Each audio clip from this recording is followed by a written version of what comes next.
Buenas noches, querida audiencia. Bienvenidos a Mirando Lejos.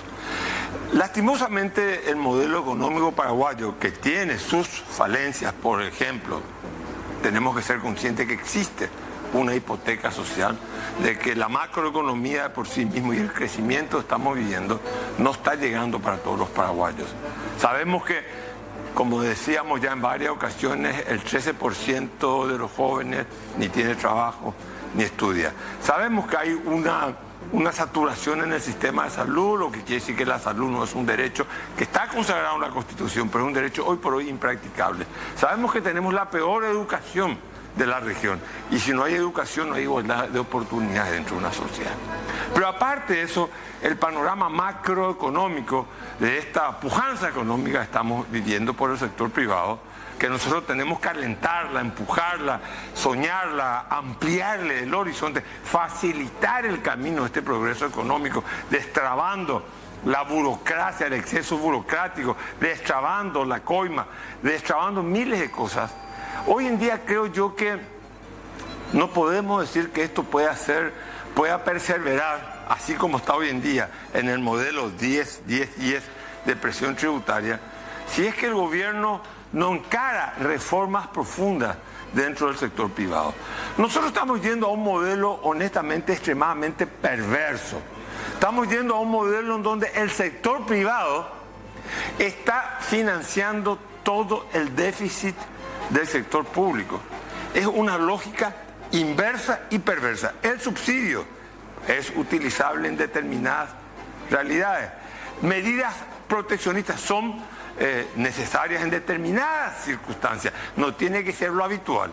Pero aquí el Estado paraguayo se está habituando, se está acostumbrando a una costumbre que yo creo que es hasta pornográfica, en el sentido de que el sector privado subsidia el déficit del sector público.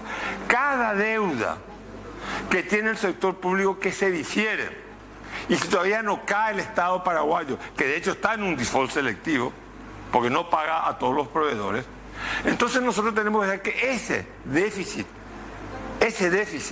lo está pagando el sector privado. Pero no solamente, el sector privado no es la empresa, el sector privado es la sociedad, la que no vive del Estado. El empleado que está hoy acá detrás de las cámaras haciendo posible este programa está pagando el déficit de la caja fiscal. Hay un proyecto de nueva tarifa de la ANDE, en donde notamos de nuevo que hay una suerte de querer establecer una tarifa diferenciada. Pero ¿quién paga la rebaja de tarifa de los sectores más vulnerables? El aumento a los sectores de clase media y al aumento de los sectores que producen trabajo, empleo y prosperidad en el Paraguay.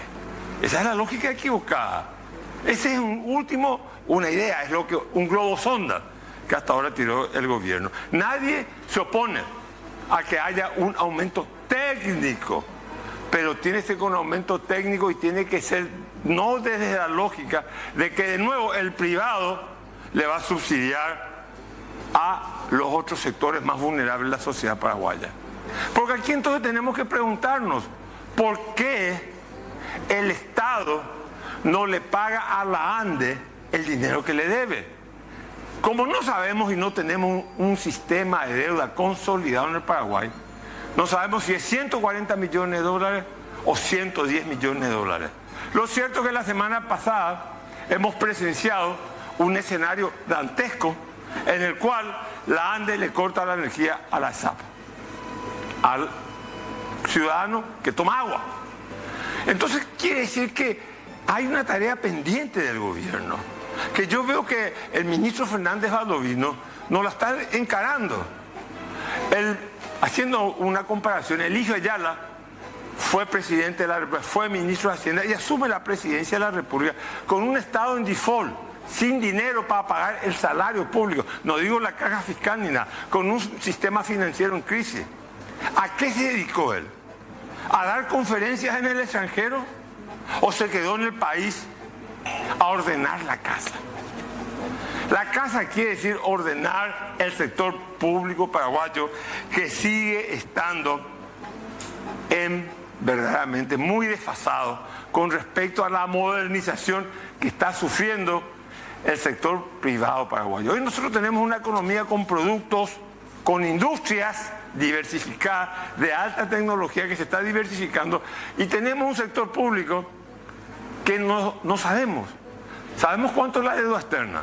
Pues la deuda externa se hace con aprobación del Parlamento, porque se le debe a los organismos multilaterales de crédito, se le debe, ahora se está emitiendo mucho bono a los que compraron los bonos, se sabe, está cuantificado eso. Ya llega al 40-41% del PIB. Algunos me dirán, pero eso es muy poco, podemos endeudarnos más. Si vos te podés endeudar más si tenés atrás una economía de base sólida, una economía que vos sabes bien que dinámicamente y de una manera progresiva y garantizada va a ampliar su mercado interior y va a ampliar su participación en el mercado internacional. Nosotros no somos ese tipo de economía. Entonces, creo yo que tenemos que empezar a reordenar la casa y que no sea que, pues yo empiezo a sentir que la estabilidad macroeconómica paraguaya está empezando a renguear y se puede enlentecer. El crecimiento puede ser menos de lo esperado, no este año. Estamos hablando, si hablamos de política económica, tenemos que hablar a 10, 15 años. Puede verdaderamente faltarle una de las 4 patas a la mesa. Y si le falta una de las 4 patas, en este caso la economía del Estado es lo que está fallando, no es la economía del sector privado. Porque el sector privado no paga sus deudas, una industria no paga sus deudas, al segundo anuncio se le corta la ande. Si el sector privado no paga los impuestos, tiene sus problemas. Entonces, hay un intento muy grande por parte del sector privado de formalizar la economía, de pagar los impuestos y de seguir invirtiendo en el Paraguay. La mayor inversión en el Paraguay no viene, digo lastimosamente porque necesitamos inversión extranjera. La mayor inversión para la industria, para generar fuentes de trabajo, viene del sector privado en el Paraguay. No viene ni del sector público, inversión nueva estoy hablando, ni viene tampoco del extranjero. Obviamente que necesitamos inversión directa extranjera, porque la ANDE nos dice, no tengo dinero para mi plan ejecutivo de generar nuevas fuentes alternativas de energía renovable. ¿Y quién lo va a hacer eso? Y va a tener que ser el capital internacional. ¿Por qué? Porque estamos hablando de millones de dólares, miles de millones de dólares, o decenas, centenares de millones de dólares. Entonces creo que es el momento de frenar la pelota, de que el gobierno entienda que esto así no va a marchar por mucho tiempo. Nosotros no queremos. Yo quiero que el presidente Santiago Peña efectúe las reformas que el momento exige. Nos decían que en diciembre íbamos a tener el proyecto de ley presentado al Parlamento Nacional. Eso lo escuché de boca de una persona que me merece respeto, el ministro Fernández Baldovino. Ahora escuché que esa presentación al Parlamento se difiere para marzo del año que viene. ¿Por qué digo marzo? El año que viene, enero no hay Parlamento, febrero no hay Parlamento, empieza el 1 de marzo, entonces veremos si esto pasa. Miren, señores, no quiero dar un panorama tétrico. Como decía Kafka, parece, pero como se están llevando las cosas, parece, como decía Kafka, habrá esperanza, pero no para nosotros. El gobierno tiene que hacer su tarea de ordenar la casa. La principal tarea que tiene el gobierno es entender que hay un modelo que se está agotando. Y la causa del agotamiento del modelo está en el sector público. La fuente de energía, si queremos que vamos a crecer solamente y resolver el problema de la pobreza en Paraguay, con lo que nos da Itaipú y Yacyretá estamos equivocados. Tenemos que doblar nuestra producción de energía energética. Se acabó el bono energético. El 10-10-10, ¿hasta cuándo dura? ¿Hasta cuándo va a durar el 10-10-10 con esta abultada deuda interna y externa que tiene el Estado paraguayo? ¿Hasta cuándo vamos a aguantar la ineficiencia del gasto público, los babies, el nepotismo, el abuso en el nombramiento y en la asignación de salarios? Las reformas están congeladas, no sabemos cuándo vamos a empezar la caja fiscal. Y verdaderamente cada vez podemos depender menos del endeudamiento externo. Y entonces hoy estamos sacrificando a los productores paraguayos no pagándoles su deuda. Estamos ahora con el presidente de la Unión Industrial Paraguaya, Enrique Duarte, que el jueves pasado hubo un encuentro muy importante en la OIP, en donde salieron, por lo que leí en los diarios y escuché, declaraciones, digamos, pretendiendo enmendar el rumbo que está cobrando la economía paraguaya. Te quiero hacer una primera pregunta.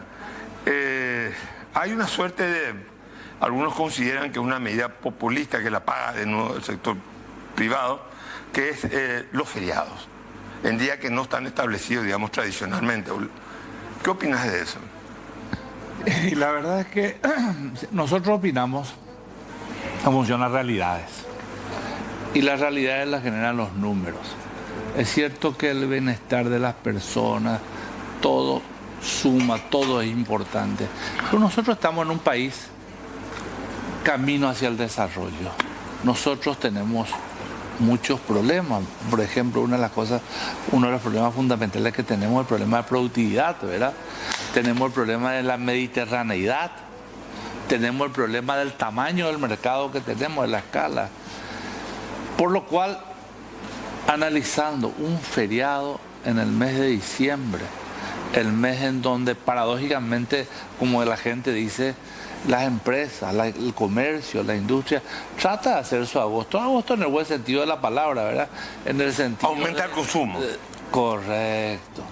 Entonces, consideramos que es realmente pernicioso para la industria. Y nosotros hicimos un estudio de qué nos cuesta o de qué le cuesta a la manufactura paraguaya un feriado en el mes de diciembre, donde ya tenemos 3, ¿verdad?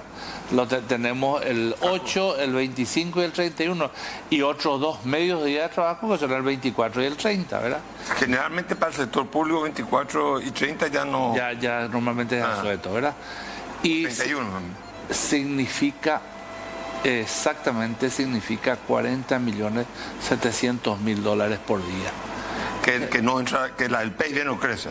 Exactamente. Entonces... ¿Y cuánto se gana el turismo, cuánto gana con esto? Supuestamente. Mira, primero hay que aclarar, ¿verdad?, que para nosotros el turismo es una industria importante, una industria sin chimenea, ¿verdad?, que ojalá cada vez siga creciendo más. No es una cuestión de la industria manufacturera contra la industria del turismo, sino que es una cuestión de realidad. Nosotros hicimos también el análisis, ¿verdad?, de un feriado en puente, ¿verdad?, de qué significa eso para el turismo por día, ¿verdad? Y llegamos a la conclusión de que el ingreso que la industria del turismo genera en ese día, en el mes de diciembre, es de 20 millones de dólares. O sea, sacrificamos 40 para producir 20. O sea, la respuesta es lógica, Carlos. Bueno, digamos, el sector empresarial no está de acuerdo con este...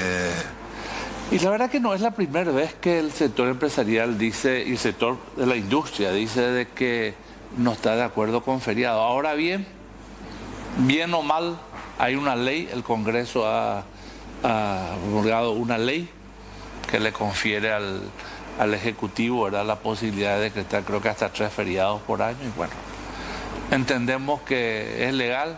¿Qué podemos decir, verdad? Pero un país que está en proceso de crecimiento, ¿tiene que descansar o tiene que trabajar? Tiene que trabajar. Nosotros necesitamos mejorar nuestra productividad. Todos los análisis, fíjate vos el informe de CEPAL, que nos da como uno de los países con menor productividad. Es cierto que la productividad depende no solo, ¿verdad?, de trabajar más, sino que también de otros factores, ¿verdad?, como la educación, y sobre todo la educación primaria y basada en habilidades blandas, ¿verdad? Pero sin ninguna duda es un factor muy importante. Te pregunto, el modelo de que el sector privado subsidie al Estado, suele ser la inversa, que el Estado subsidia. Acá el sector privado, por ejemplo, caja fiscal, el déficit del 2025 creo que va a llegar a, algunos dicen 343 millones de dólares, otros hablan de 370, o sea, no tenemos cifras exactas. Creo que hasta el mes de octubre son 300 millones más o menos. 300 millones, entonces O sea, podemos estar terminando en 370 millones de dólares de déficit. Pero la proyección que se tiene es que para el 2028 estamos hablando de 683 millones de dólares, que es dinero del contribuyente. O sea, el paraguayo a pie está contribuyendo al subsidio de la caja fiscal. Que se fondea con recursos del presupuesto público. O sea, con impuestos. O sea, con impuestos, restando posibilidad a la inversión en infraestructura, a la salud, a la educación, a la seguridad. ¿Y cómo ves ese problema? Porque se prometió que este año venía la ley, ahora se difirió a enero al año que viene. El año que viene, enero y febrero, son meses muertos porque no hay parlamento. ¿Cómo está viendo la cosa? Y nosotros ese tema lo hemos tratado, Carlos, la semana pasada cuando tocamos el tema con todos los gremios empresariales, ¿verdad? O sea, los gremios industriales.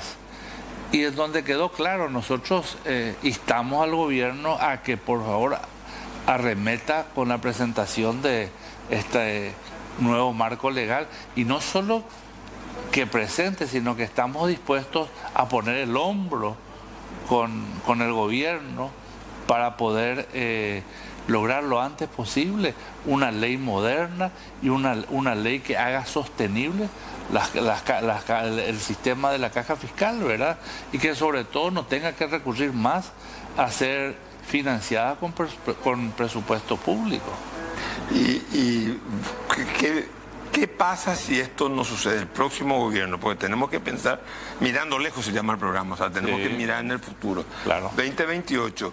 ¿Te parece que el próximo gobierno va a poder aguantar con esta presión tributaria, pagar este déficit, pagar lo que se le debe a la industria farmacéutica, lo que se debe a la industria de alimentos, lo que se debe, digamos, el abultado pasivo que la tendencia es a crecer, a acopiar más deuda por parte del Estado? Y no estamos viendo una ingeniería que te resuelva. Lo que se tenía que pagar este año se difirió para el 2026. Estamos hablando de más de 1.000 millones entre IPS, Ministerio de Salud, para la industria farmacéutica. Estamos hablando para los vialeros. Y se prevé poca inversión para la infraestructura. ¿Vos ves que hay una voluntad de reordenar el sector público? Yo creo que tenemos que, no es una cuestión de voluntad, es una cuestión de necesidades, ¿verdad? Nosotros necesitamos solucionar este problema, necesitamos hacer más eficiente el gasto público, debemos, a través de la reducción de lo que es la estructura del Estado, necesitamos solucionar problemas como es el tema de la caja fiscal, que está consumiendo, como dijimos, el presupuesto del recurso público. Necesitamos generar reformas, como por ejemplo la del IPS. Tenemos que trabajar un poco sobre la gestión del IPS. Tenemos que ir de una vez por todas a tener ya reglamentada lo que es la ley de jubilaciones y pensiones, ¿verdad? De la Superintendencia de Jubilaciones y Pensiones, porque es un lugar, va a significar los recursos a largo plazo que necesita la industria paraguaya, ¿verdad? Y sobre todo en condiciones de desarrollo. Pero yo, Carlos, quiero recordar aquel gran acuerdo público-privado del año 2003, ¿verdad? Cuando cambiamos la ecuación tributaria. Yo con Nicanor. Exactamente. Cuando se llegó a un acuerdo, dijimos, vamos a asumir esto, ustedes, sector privado, hagan su parte y nosotros vamos a trabajar racionalizar el gasto público. En racionalizar el gasto público. Se logró una parte, pero falta lo otro. Ahora, te quiero hacer siguiendo, te escuché varias veces decir, la ANDE necesita una tarifa técnica, no política. Después quiero que me cuenten los atrasos, cómo rezagada está la tarifa de la ANDE. Pero también el otro día te escuché decir, a ver un poco, que haya, pero que el sector privado no subsidie a los sectores vulnerables. Y teniendo en cuenta también que, y lo vimos la semana pasada, el conflicto que hay dentro de la estructura estatal, que sencillamente le deben, no sé si 110, 140 millones de dólares a la ANDE. O sea, ¿cómo ves esto de la tarifa? Porque eso tiene un impacto muy grande, teniendo en cuenta también que los paraguayos creemos tenemos la represa más grande del mundo, la energía tiene que ser gratis. Y por otro lado, que en el 2027, 1 de enero, baja la tarifa de Itaipú. Un escenario complejo. ¿Cómo lo ves? Primero tenemos que entender los paraguayos que aquello que creíamos en los años 80, que habría energía disponible hasta para nuestros tataranietos, no es una realidad, ¿verdad? ¿Por qué? Porque la economía crece, la producción crece y crece realmente a ritmo muy importante.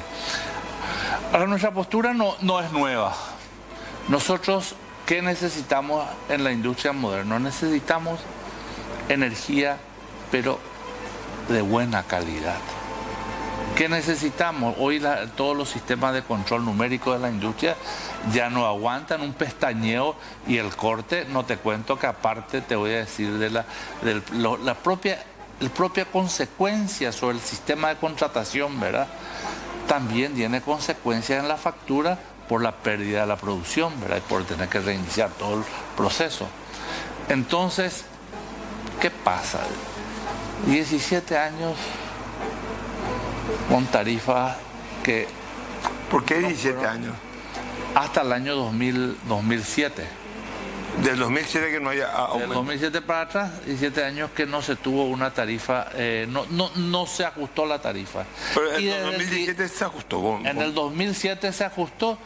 Y señores y querida audiencia, hoy estamos en el 2025 a 8 años y creo que 4 o 5 meses de ese ajuste, otra vez sin poder considerar. Y así no existe sistema eléctrico en el mundo que pueda aguantar. Le puede bajar tarifa, es un paliativo, pero así no podemos, así estamos destruyendo uno de nuestros bienes más preciados, que es la energía. La energía, que es lo que nos posibilita hasta hoy verde y renovable, ¿verdad? Que es lo que nos posibilita atraer industria, a poder atraer al capital extranjero.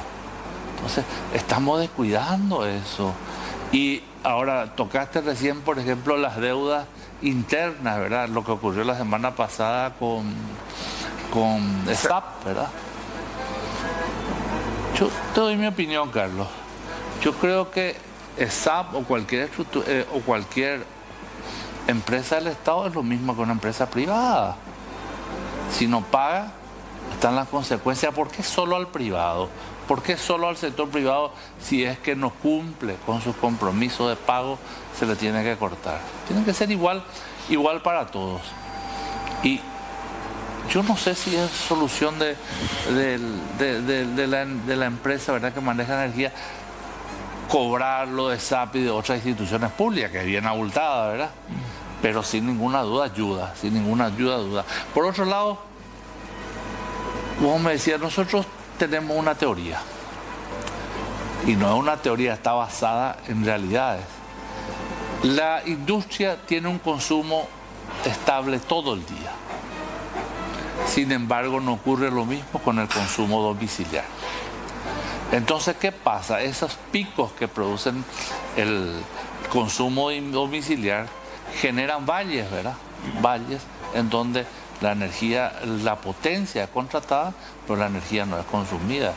Entonces, nosotros entendemos que la industria subsidia el consumo domiciliario, lo cual me pregunto, ¿hasta dónde está bien?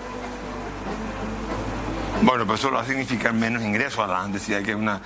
¿Y qué opina esto, la idea que surgió ahí, que el sector que más consume es, de alguna manera se le rebaja a los más vulnerables y eso se va a pagar con el aumento a otros sectores? ¿Qué opina de eso? A nosotros no es solo una opinión mía, sino que de toda la industria, eso nos parece realmente fuera de lugar. Nos parece inapropiado. Nosotros todos, en el nivel que trabajamos y que producimos, tenemos que pagar la tarifa que corresponde dentro de lo que es la clasificación, y un aumento debería ser en igualdad de condiciones para todos.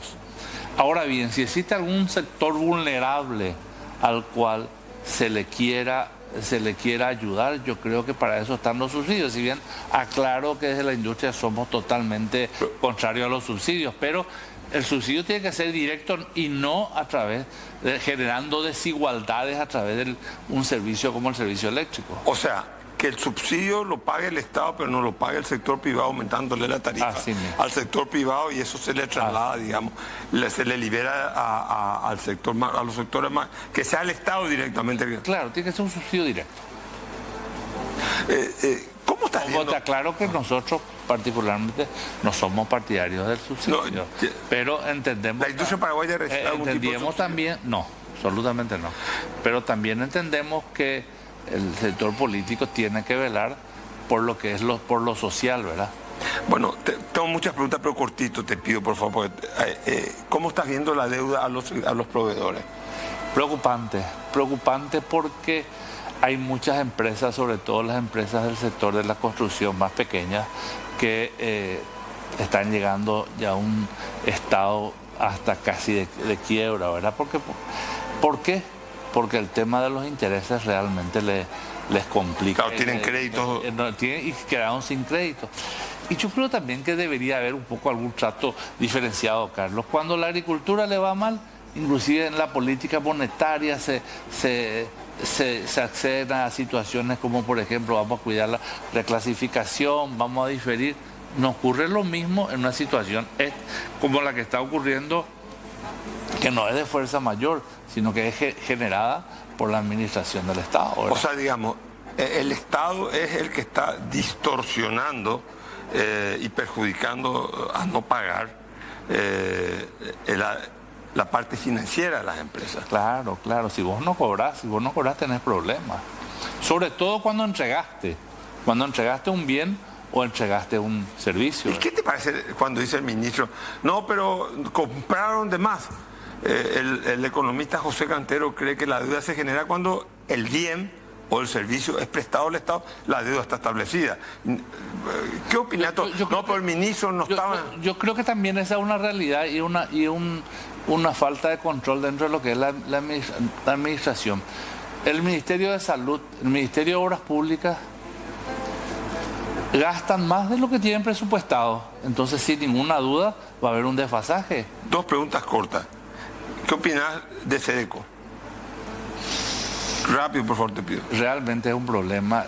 No tiene una reglamentación clara en cuanto a lo que son las multas, ¿verdad? Y está generando mucho problema en el mercado.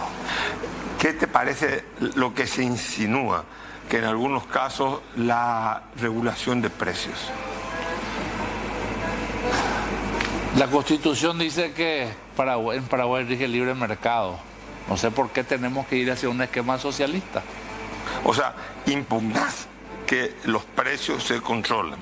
No deberían haber un control. Ahora también creo que debe haber una gran autocrítica dentro de lo que es el sector privado, ¿verdad? Y se deben evitar monopolios y oligopolios, ¿verdad? Tenemos que ser muy autocríticos en el sector privado. Pero tenemos un sector público que controla ese oligopolio, colisión dentro del mercado, situación de predominio. ¿El Estado está fallando en eso?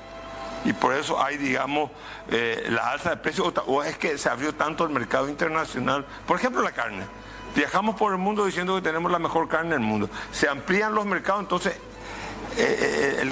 la gente quiere exportar porque vende más caro, un tema de lógica. Claro, nosotros vivimos promocionando nuestra carne. Queremos que cada vez podamos acceder a los mercados de valor, a los mercados premium, vamos a decir así. Pues es lógico que el costo de oportunidad va a generar per se un aumento de precios, ¿verdad? Y sobre todo hoy, que el mercado internacional no es que está requiriendo solamente los cortes de primera, sino que está requiriendo todo tipo de corte, ¿verdad? Inclusive menudencia. Entonces, ¿qué queda para la gente? Y cada vez queda menos. Y en otras economías, ¿qué ha ocurrido, verdad?